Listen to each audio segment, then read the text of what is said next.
Remember, for his first course, Grant presented us with a crostini and an innovative parmesan ice cream. For his main course, scampi with kuma ravioli, and for dessert, an amazing chocolate wing thing. But how's he going to go with half an hour to prepare our ingredients? Let's find out. Getting a little bit of a work list in here as well while I go, so we can get my method. I'm gathering it's going to be starch on the bottom, some beautifully cooked snapper fillets on top of that. Did I see some butter in there before? Yep. Lemon and butter. I know, a nice, real simple lemon butter sauce which draws real good flavour out of fish. There's nothing else that crosses your mind? I don't know, sauces I don't really like to put too much work into. Simplicity, like getting the flavour out of what you're actually cooking, is all good. Grant, I actually disagree. I think a sauce should enhance the product without masking it, absolutely. If you have my opinion, perhaps you should steer away from a butter sauce. Already, Grant's ideas are coming under question, and he's working hard on his preparation, which is taking a lot of time. I'll get all my prep done first and get everything ready and then have a quick think about that just before I serve it, I guess. My problem is I'm easily distracted. Well, he'd better get a move on. It's a bit late to be washing the spinach. Right, just on 7 minutes, mate. 7 minutes to go. And there's still no sign of stress. Grant's just cruising along and taking his time. He's taking the pippies, and when they open up, those pippies are going to explode with all their natural juices. I can imagine at the moment the flavours on my own palate because of what he's done. For me at the moment, because it's getting basically near the end of presentation and plate up, but the pressure that's on Grant now is to cook the food to the correct degree.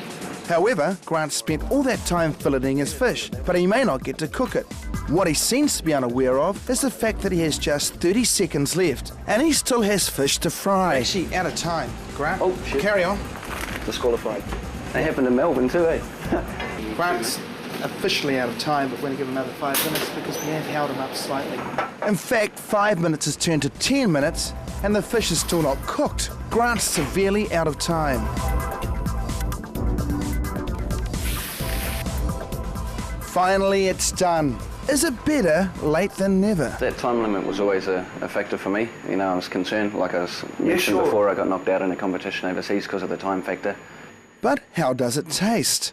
The fish is just ever so lightly, just overcooked. The pippies and the potatoes and the roasted corn and the broad beans, eating it with the texture of the fish, works really well, Grant. Thank you. So all in all, a good meal that took far too long. However, we like Grant's originality, and we've got some good news for him. Oh, ecstatic. I'd get up and dance right now if there was some dance music playing, you know.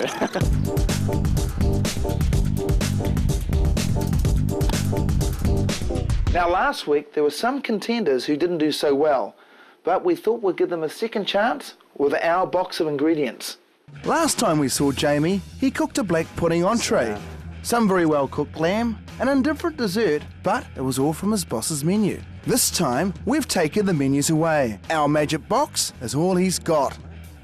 Can he cut it? Get the old monkfish, blend it up with a bit of roasted pepper, and then I'm going to stuff it into the breast. But will Jamie carry it off? When he actually roasted the peppers, which was excellent to see, it actually had the skin. The skin was about to puff up. You saw the black on top of the peppers. What has happened is he's placed the peppers with the skin on, chopped it up back into the mousse.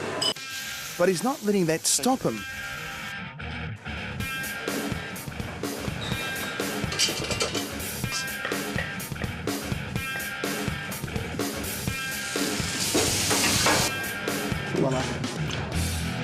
But how well is it seasoned? Too well? The fish sauce in the mousse. How? It's salty. It's salty, but the flavour's still there. It's just slightly salty. I mean, that's what the kitchen's like. You got to do things in a short amount of time. You got to make them look good. You just you're under pressure most of the day. It's what it's all about.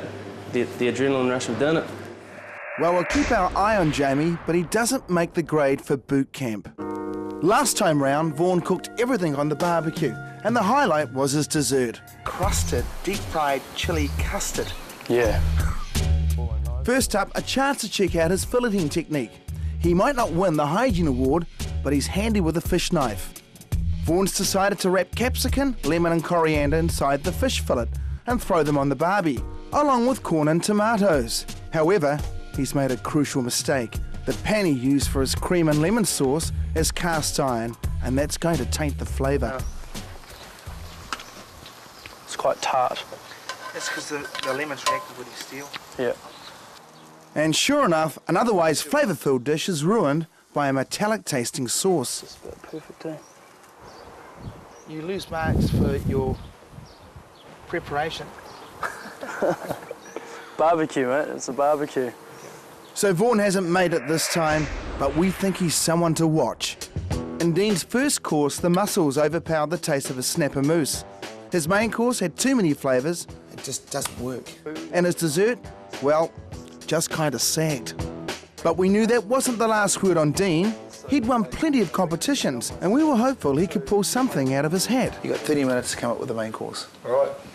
Okay, yeah, well, it looks like I'll do something a little bit along the Italian Pacific Rim style with a bit of touch of Asian. What I'm going to do is I'm going to take this fish, get the fish ready, put some coriander on it. So he's actually thinking on his feet. He's achieving as he goes. I'm just going to flavour these potatoes with the olive oil and season them.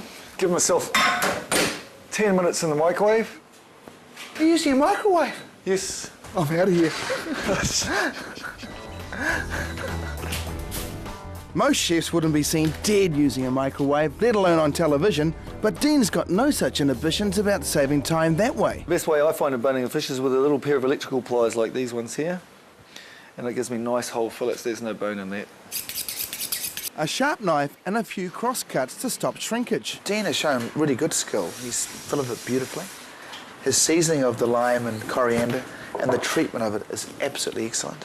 But Dean's been pretty heavy-handed with the fish sauce. That's extremely strong. Yes. And you've used quite a large quantity. I've actually watered it down with some water. I gave Dean the opportunity to use the fish, which is the carcass and the head. It would have made a great stock, done in 12 minutes. Dean chose to use the instant fish sauce, which is very strong. So Dean's breaking all the rules. So I have my microwave potatoes here. But there's no shortcuts here. He's doing something quite elaborate. He's making potato gnocchi. That is quite a technical dish to make in that short period of time. He's down to 15 minutes.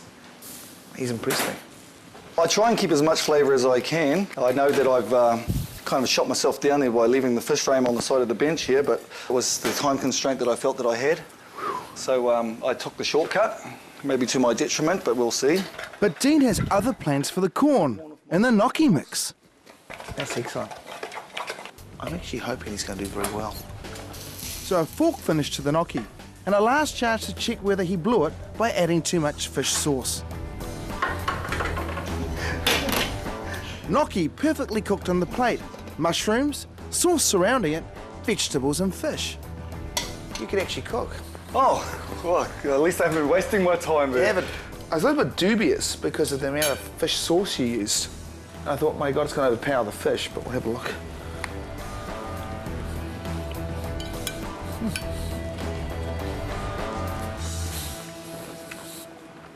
That's excellent. Thank you. So what else can we say? Dean made a comeback and cooked his way to boot camp. Do you really believe you've got what it takes to be a New Zealand star chef? Oh, I believe I have. I believe I've got the right attitude. Congratulations, you're into boot camp. Oh, thank you. Awesome. Now Jeremy may be a poster boy, but the first time we met him, he proved he could cook. A risotto served with field mutton and pancetta, bangers and mash for the main, Jeremy's own sausage surrounding a potato vol au vent, and for dessert, a tempered chocolate mousse. This time round we also found some pippies, which will add to Jeremy's selection of ingredients. So he has the fish, the shellfish and the usual green vegetables. Extremely organised. But organised for what? What's Jeremy going to cook? Going to pan fry off the fillet, the snapper fillets that I've just taken out the bones.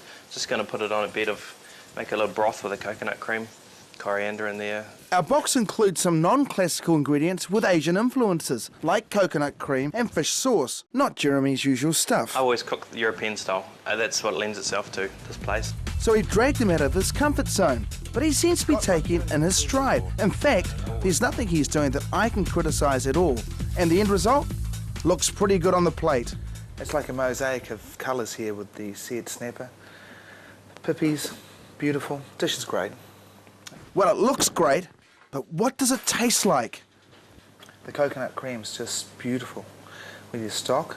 When it's good, it's good. What can you do? Well, I know what you can do. You can send them on to boot camp. Next up, we challenge Morgan to use all the ingredients. Can he make it in the time? You want me to use everything here? Jonathan's fish takes a battering, and we go back to Doris, the quesadilla queen who just moved house and can't find a thing.